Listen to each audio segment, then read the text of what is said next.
नमस्कार. रोहिणी कृषी पर्यटनात आपले स्वागत आहे. मागच्या व्हिडिओमध्ये आपण मृग नक्षत्र सुरू झाल्यानंतर साधारणतः एक 10 दिवसांनी एक 15 ते 20 या जूनच्या दरम्यानमध्ये आपण हळदीची लागवड केली होती.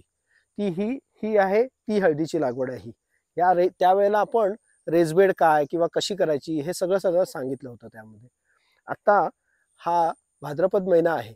साधारणतः याची वाढ आता आपण म्हटलं तर साधारणतः 2.5-3 फुटापर्यंत वाढ झालेली आहे या हळदीची. आणि आता खरं तर म्हणाल तर श्रावणाच्या शेवटीच त्या हळदीला थोडा मातीचा भराव द्यायचा असतो.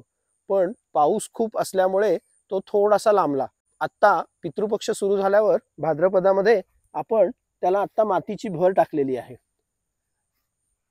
आणि खताची मात्रा ऑलरेडी तिथे शेणखत किंवा रेसबेडमध्ये सगळं असल्यामुळे बाकी वरून आत्ता काही खत टाकलेलं नाहीये त्याला. आत्तापर्यंत ह्याची हळदीची शाखीय वाढ झालेली आहे. आता पुढे पुढे त्याचे कंद वाढायला सुरुवात होईल. त्यामुळे मातीचा भराव आपण केलेला आहे.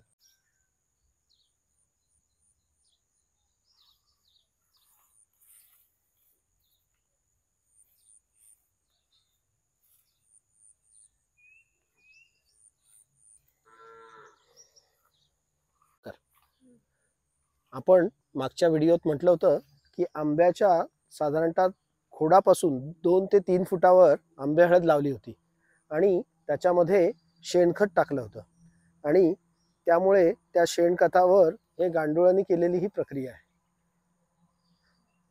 गांडुळांनी सच्छिद्र केलेली जमीन आहे आणि पोषक तत्व पण त्या सगळ्या जमिनीला मिळणार त्याच्यामध्ये. आता ही हळद जवळजवळ 5 फुटापेक्षा मोठी झालेली आहे.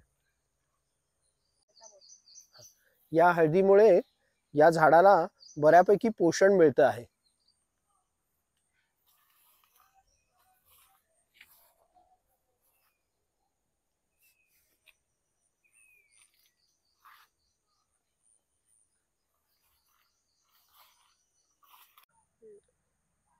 आपण हळदीच्या बाबतीत किंवा आंबे हळदीच्या बाबतीत हा जो काही नवीन प्रयोग केलाय तो आपणही करून बघावा. आपलाही या बाबतीत काय अनुभव आहे तो आम्हाला नक्की शेअर करा आणि कमेंट बॉक्समध्ये कळवा. धन्यवाद. गावो विश्वस्य मातरः, वंदे गोमातरम.